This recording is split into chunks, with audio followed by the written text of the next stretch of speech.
and we have to get this war over with, and you'll be back to a normal, much more normal life.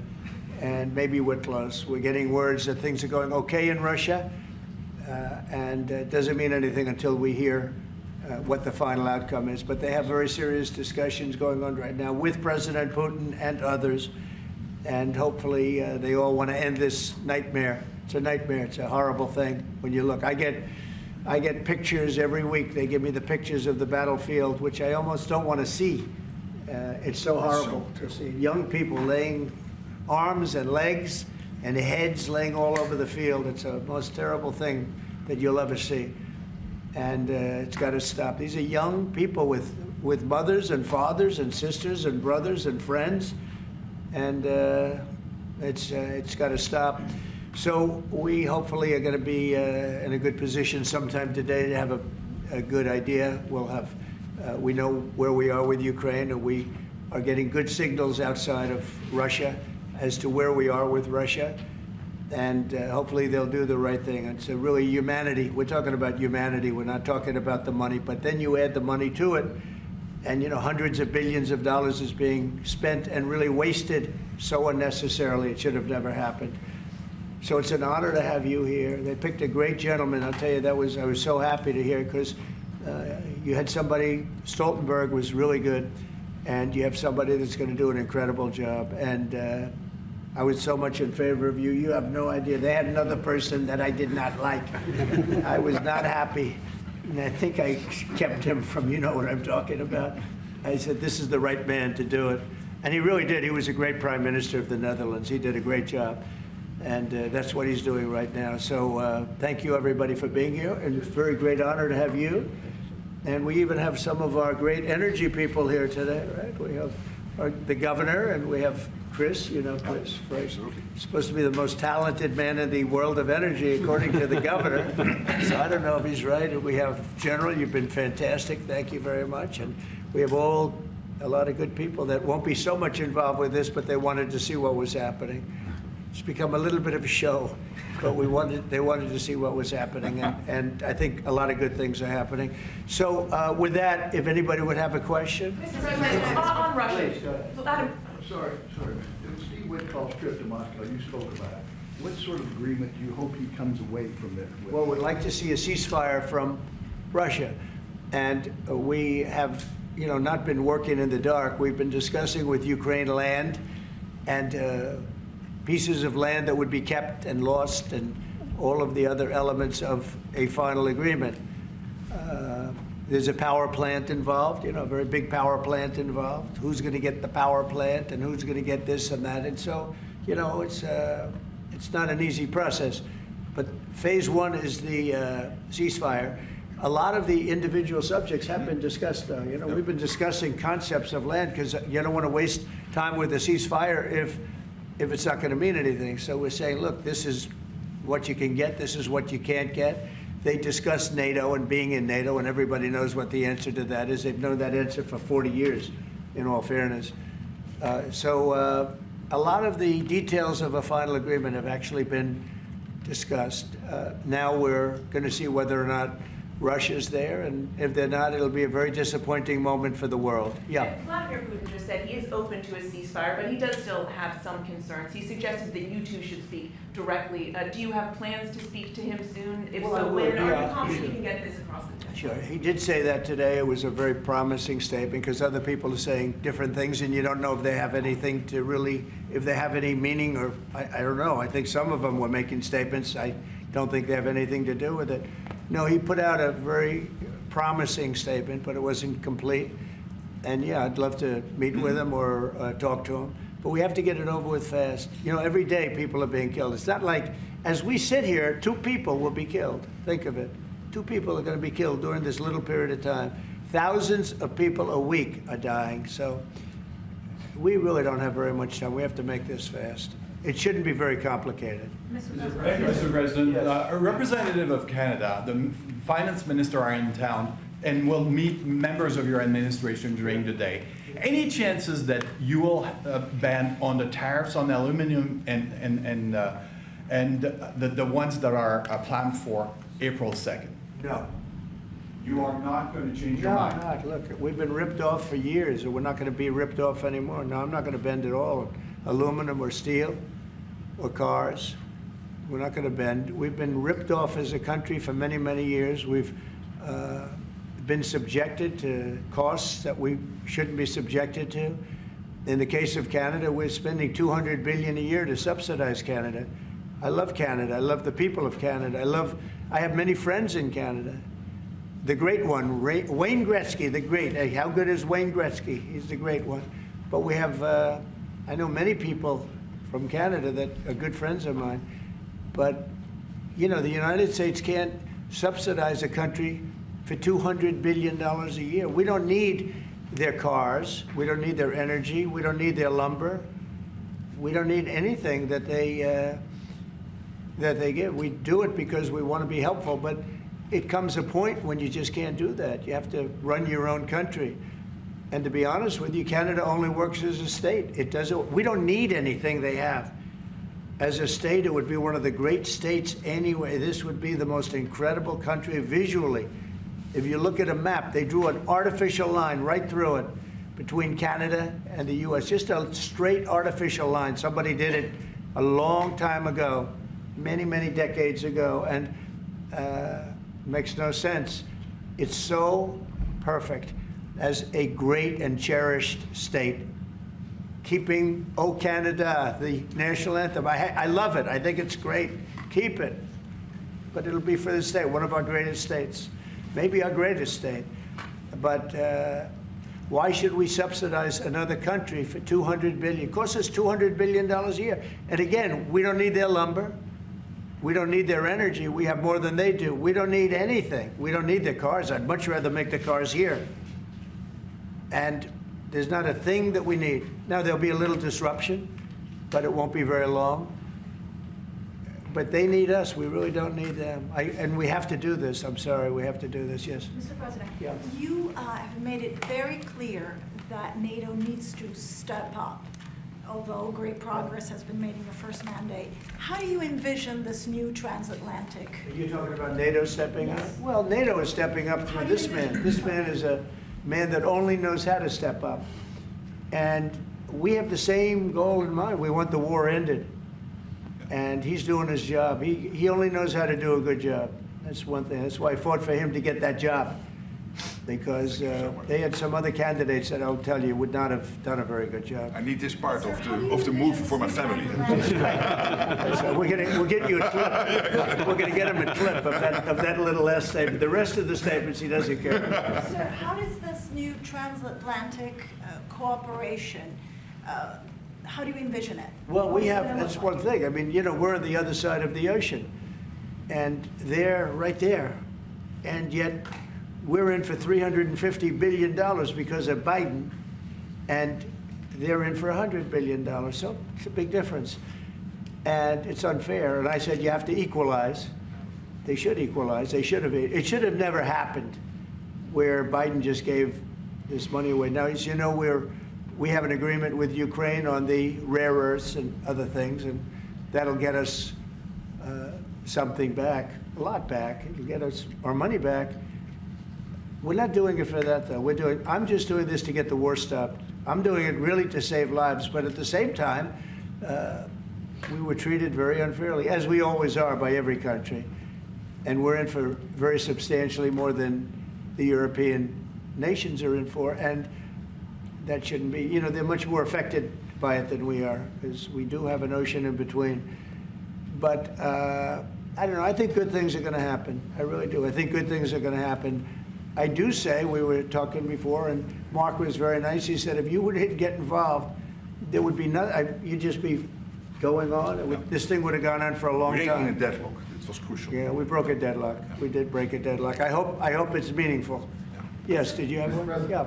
Yes, sir. Thank you, Mr. President. Amanda Head with Just the News. On the southern border, you've got DHS and ICE who are reporting that there was a little bit of fudging of numbers during the Biden administration on both the catch and the release side, with respect to reporting the number of illegals coming into the They country. cheated on the numbers. The numbers were, I love that question. Who are you with? Just the news, Amanda Head. Very nice. That's good. That's Do you good. know how many of those are criminal illegal aliens? And Many of Biden's out of office, Alejandro Mayorkas, who gets No, held Biden accountable? fudged the numbers. The numbers were totally fake. And he gave fake numbers. I knew they were fake. Everybody knew they were fake, but now it came out. And terrible what they did. That administration was a horror show for this country. Can you hold anyone accountable? Well, I don't know. They gave phony numbers. And phony numbers are a very bad thing to give, but I'm not sure about that. I don't know how it would play. We want to get it straightened out. We're after many, many bad people that were let into our country, and Kristi Noem and my friend Homan. How good is Tom Homan doing, right? And they're after him, and I mean, you see they're taking him out in record numbers. Gang members, gang leaders, drug dealers. This is a problem the Netherlands does not have. The Netherlands never had this problem. If you'd like to take it, Ja, de few drug dealers. I could deliver some people. I could deliver some nice people to the Netherlands if you'd like. I'm not sure. No, what he did to this country, letting 21 million people flow through an open border, many of those people were hard criminals from prisons and jails, from mental institutions, and I always say insane asylums because they were seriously deranged. And they're here from, not South America, from all over the world. From South America, but from all over the world. And it's so sad. You'd say, why would anybody do this? Why? Yeah, go ahead. And one more, there's some new internal Democrat polling that doesn't look great for Democrats, but it also has 54% unfavorability for Republicans in swing states and battlegrounds for the midterms. Do you consider those voters capturable for Republicans? Yeah, well, we did, I won every swing state, as you know, by a lot. And I won the popular vote by a lot. And we won the counties. If you look at the counties and district plan, we had 2,725, and they had 501. That's why the map is all red. So we had a great thing. Yeah, I think winning from the Democrats, if you look the other night, I made a speech, and I introduced two young ladies who were killed, viciously, violently killed. Young, unbelievable, both outstanding people. They were killed by illegal aliens. And the Democrats wouldn't get up and applaud. The mothers were, inconsolable. They were crying, and everybody was crying. The Democrats sat there with stone faces. They didn't clap. They didn't stand. They didn't do anything. We had a young man with very serious cancer. His dream is to be with the police department someday. And he was introduced. They didn't even clap. They were disgusting, frankly. They were disgusting. There's something wrong with them. They're deranged. They're deranged, like Jack Smith. They're deranged people. And I never saw anything like it. I'm standing up, and I introduced the mother and the parents of these two young girls that were just recently essentially killed, violently killed. And the Democrats are like this. It's so sad. And I saw this morning where one of them is pretty well known, one is fighting like crazy over men being able to play in women's sports. I said, I thought that was tried. I thought that was about a 95%, I think it's a 95% issue. But in a way, I want them to keep doing it because I don't think they can win a race. And I tell the Republicans, I said, don't bring that subject up because there's no election right now. But about a week before the election, bring it up because you can't lose. And everything's transgender this, transgender that. They have bad politics, but one thing, they stick together. I wish, and the Republicans stick together mostly, but we have a couple that are grandstanders. You always have grandstanders in life. But the Democrats, they have grandstanders, but when it comes to a vote, they do stick together, right? Yes, sir. It seems like they'll stick together on the shutdown. Will that hurt Democrats going into midterms? Well, if they do a shutdown, and ultimately that might lead to very, very high taxes, because we're talking about a shutdown, we're talking about getting to work immediately on the greatest tax bill ever passed. That was the one we did. It was a renewal, and it's an addition to it. And we're going to cut people's taxes. And if we don't open, The Democrats are stopping all of these good things that we're providing. We're providing the greatest package of benefits that this country's ever provided. The biggest part of that's going to be tax cuts for the middle class and for businesses, small businesses, employers, people that hire people in jobs. And if it's shut down, it's only going to be, if there's a shutdown, it's only because of the Democrats. And they would really be taking away a lot from our country and from the people of our country. Mr. President, on tariffs, you made clear you're not backing down from this, but many American small business owners say they are concerned that these tariffs are going to hurt them. What's your message to them? They're going to be so much richer than they are right now. And we have many, yesterday General Motors was in, they want to invest $60 billion. The people from Facebook were in yesterday. They're going to invest $60 billion by the end of the year.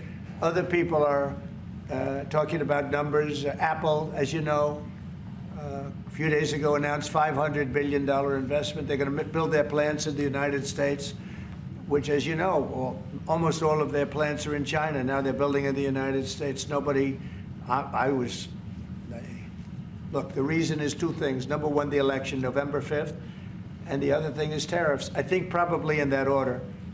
But Tim Cook came in and he announced 500, think of it, 500 billion, not million. 500 million's a lot when you think about it, right? But, well, I would have been happy with 500 million, but it's $500 billion investment by Apple in the United States. And that's because of the election result, and it's because of the tariffs and the tax incentives too, you know, tariffs and tax incentives. And I've never seen anything like it. We have plants going up now in Indiana. We have plants going up in Michigan. A lot of plants going to be planned from. I'm trying to steer them to Michigan because Michigan got so badly beaten by, you know, what happened with Europe. You know, if you look at Europe, take a look at the EU. We're not allowed to sell cars there. It's prohibitive because of their policies and also their non-monetary tariffs. They put obstacles in your way that you can do nothing about. But if you take a look at what happens, so we sell no cars to Europe. I mean, virtually no cars, and they sell millions of cars to us. They don't take our agriculture, we take their agriculture. It's like a one-way street with them. The European Union is very, very nasty. They sue our companies. Apple was forced to pay $16 billion on a case that, very much like my cases that I won. They shouldn't have been even cases, but we felt they had no case, and they ended up having an extremely favorable judge and decision.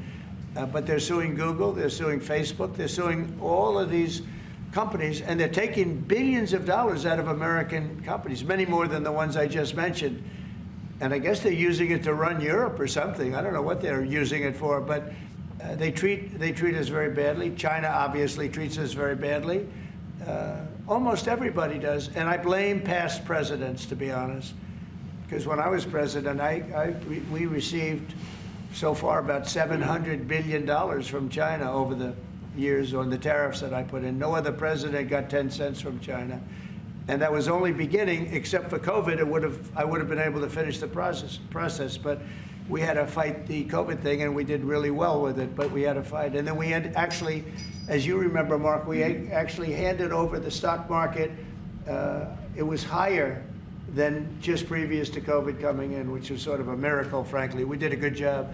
But the tariffs are very important. And I think the psychology, there's great spirit. When Mark came in, he said, congratulations, there's a whole new spirit, there's a whole new light over this country, and really over the world. Because you have somebody that, a whole group of people, really, because I talk about this whole group, that we know what we're doing, and a lot of great things are happening. But I've never seen investment like this. Trillions of dollars is being invested in the United States now that would have never, our country could have failed. Another 4 years of this, what happened in the last 4 years, our country would have been a crime-ridden mess. And I don't know if you noticed, little thing they call it, but it's not a little thing if you like eggs and you don't have a lot of money. Eggs have gone down 25% in the last couple of weeks. We inherited that problem, eggs. Groceries have gone down a little bit. Energy's gone down.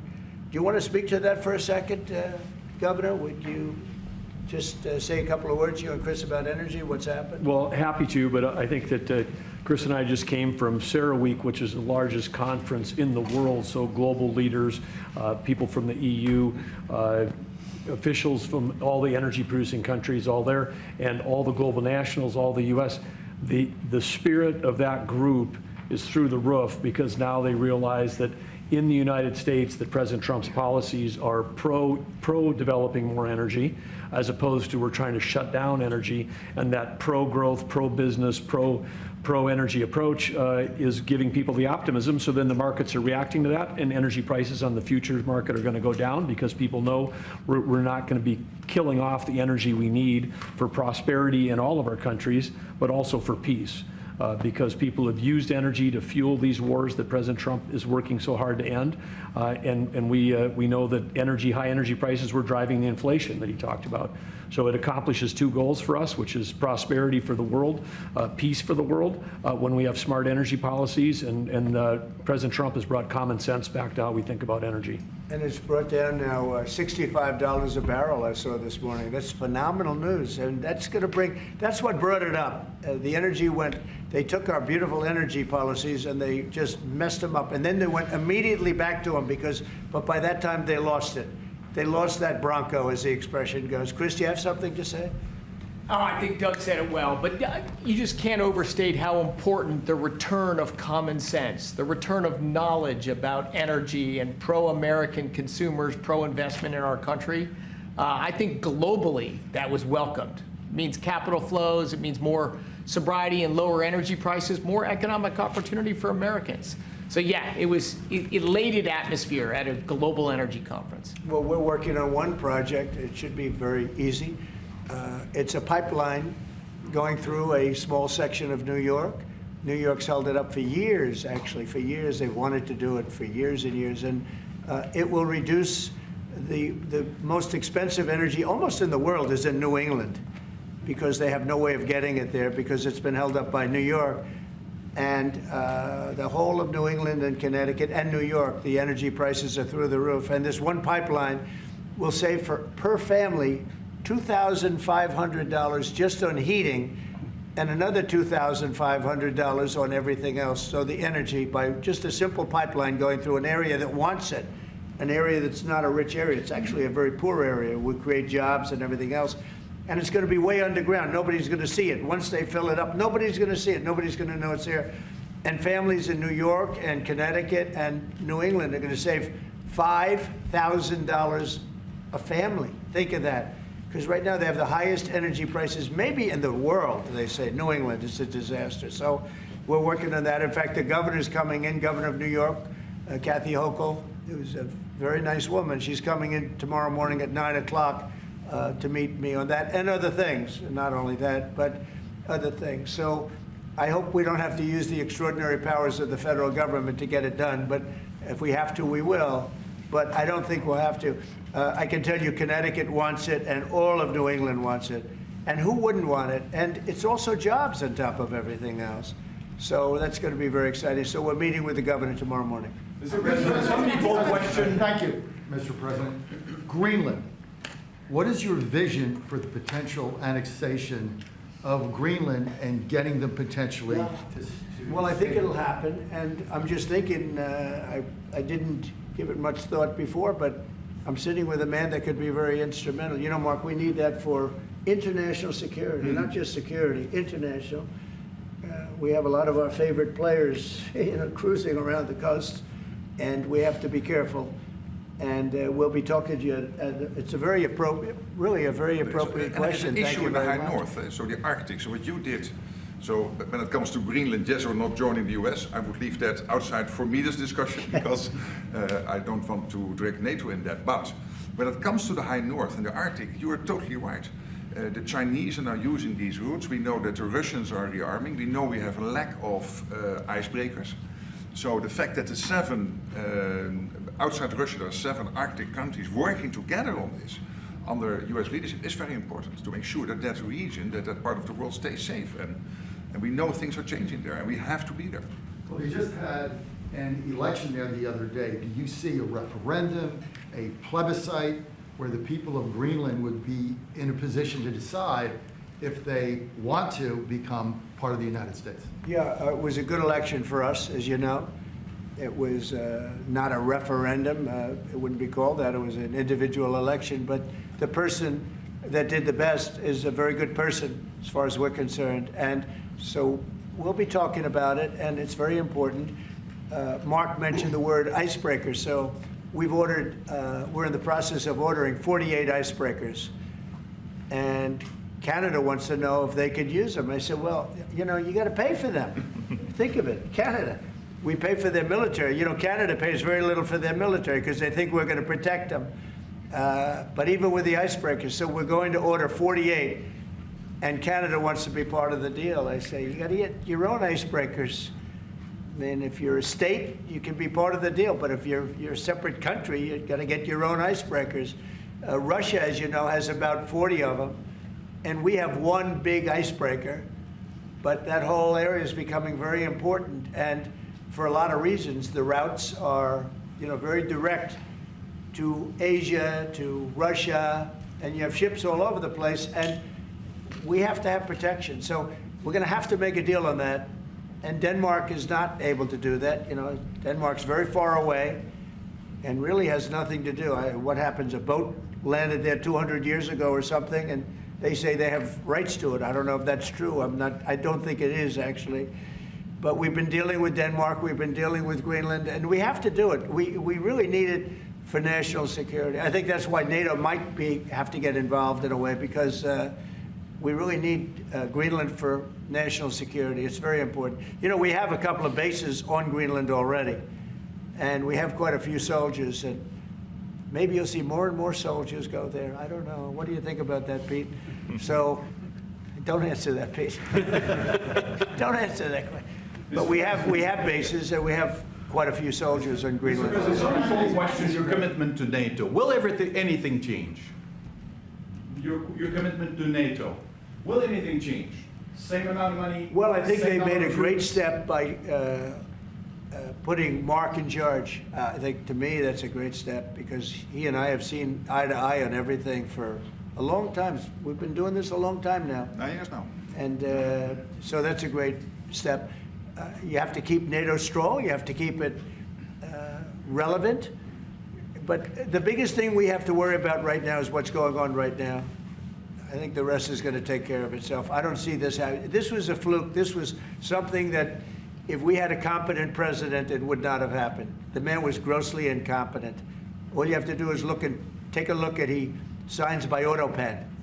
Who was signing all this stuff by AutoPen? Who would think you signed important documents by AutoPen? You know, these are major documents you're signing. You're proud to sign them. You have your signature on something. In 300 years, they say, oh, look, can you imagine? Everything was signed by AutoPen, almost everything. Nobody's ever heard of such a thing. So, should have never happened. Tomorrow with the Justice Department about law and order, could you tell us a little bit about that? Yeah, we're going to be with the Justice Department. We have a great Justice Department. Pam Bondi is so fantastic, and Todd Blanche, and Emil, you got to know him a little bit. He was acting for a little while. And some other people are incredible in the Justice Department, and I consider the FBI to be a part of it in a sense, and Cash is going to be fantastic, and all the people. Dan Bongino, I love that. I mean, I love that. I think Dan is great. I think we have unbelievable people, and all I'm going to do is set out my vision. It's going to be their vision, really, but it's my ideas, and basically we don't want to have crime in the streets. We don't want to have people pushed into subways and killed, and then the person that did the pushing ends up in a 15-year trial and gets off scot-free. We want to have justice, and we want to have safety in our cities as well as our communities. And we'll be talking about immigration. We'll be talking about a lot of things, the complete gamut.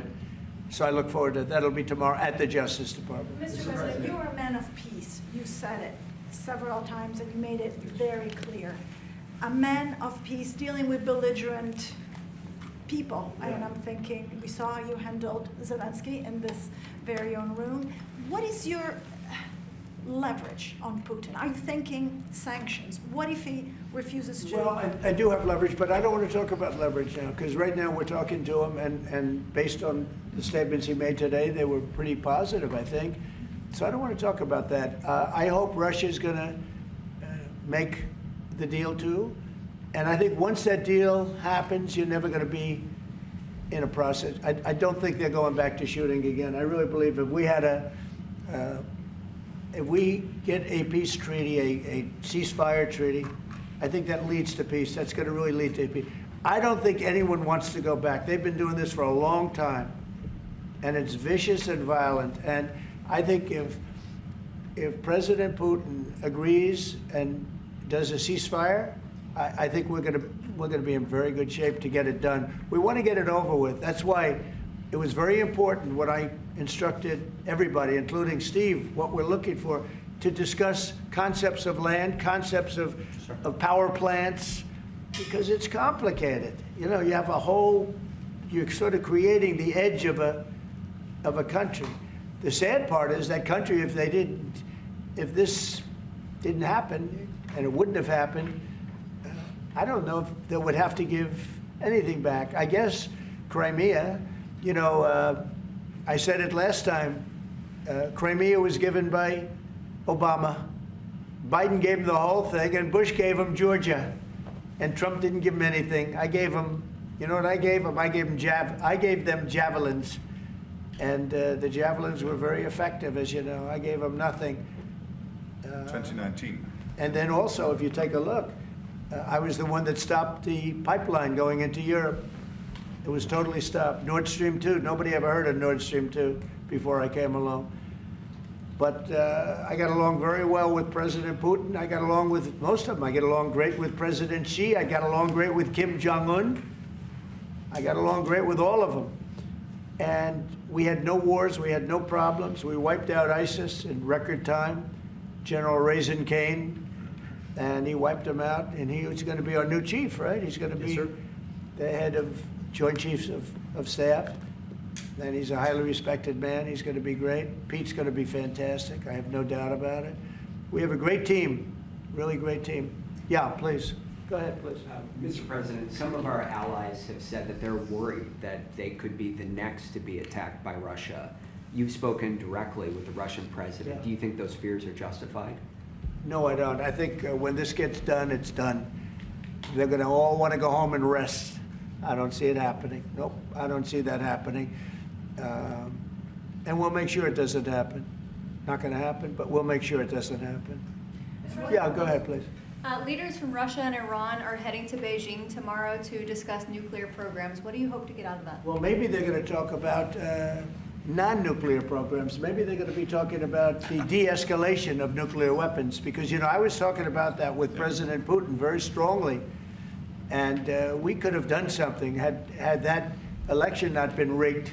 We would have had something. I think I would have made a deal with Putin on de-escalation, denuclearization, as they say, but we would have de-escalated nuclear weapons, because the power of nuclear weapons is so great and so devastating. And right now, Russia and us have by far the most, but China will catch us within 5 years. China doesn't have, but they're in the process of building, and they build. And within 4 or 5 years, they'll probably have the same. And by the way, this is a Republican tradition. Ronald Reagan, when he negotiated with Gorbachev in the 1980s about bringing down the number of nuclear weapons, it's what you have been doing your first term, and it is important. It would be a great achievement if we could bring down the number. We have so many weapons, and the power is so great. And number one, you don't need them to that extent. And then we'd have to get others, because, as you know, in a smaller way. Kim Jong-un has a lot of nuclear weapons, by the way, a lot. And others do also. You have India, you have Pakistan, you have others that have them. And we'd get them involved. But we started off with Russia and us. We have by far, actually by far the most. And we were going to denuclearize. And that was going to happen. And then we were going to China. And I spoke to China. I spoke to President Xi about it. And he really liked the idea. You know, he'd like not to spend trillions of dollars building weapons that hopefully he's never going to have to use. And because they are very expensive also. So That would have been great. Okay, one or two more. There's been tension in the. Thank you. We're looking at an impending government shutdown Friday midnight. Yeah. Democrats for 30 years straight have said if there's a shutdown, bad things happen. Do you anticipate direct negotiations yourself with conference leader of the Democrats, Chuck Schumer? If they need me, I'm there 100%. It's right now. It's 2 or 3 people. If it shuts down, it's not the Republicans' fault. You know, we passed a bill where we had an incredible Republican vote. We only had 1 negative vote, a grandstander.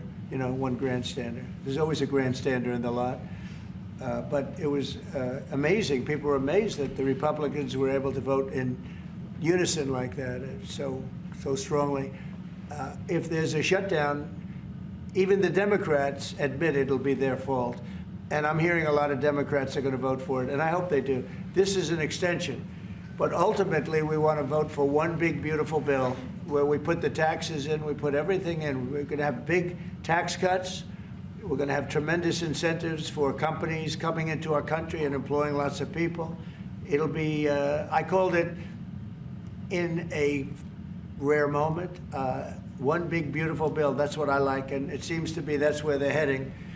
And we'll have to take care of something to do with Los Angeles. A place called Los Angeles almost burned to the ground. By the way, I broke into Los Angeles. Can you believe it? I had a break-in. I invaded Los Angeles, and we opened up the water, and the water is now flowing down. They have so much water, they don't know what to do. They were sending it out to the Pacific for environmental reasons.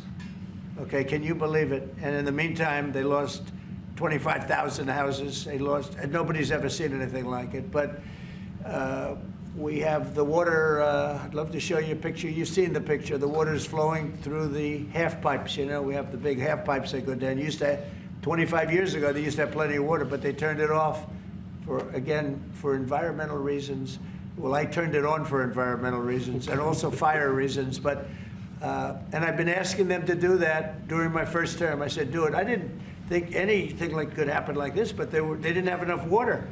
Now the farmers are going to have water for their land, and the water is in there. But I actually had to break in. We broke in to do it because we had people that were afraid to give water.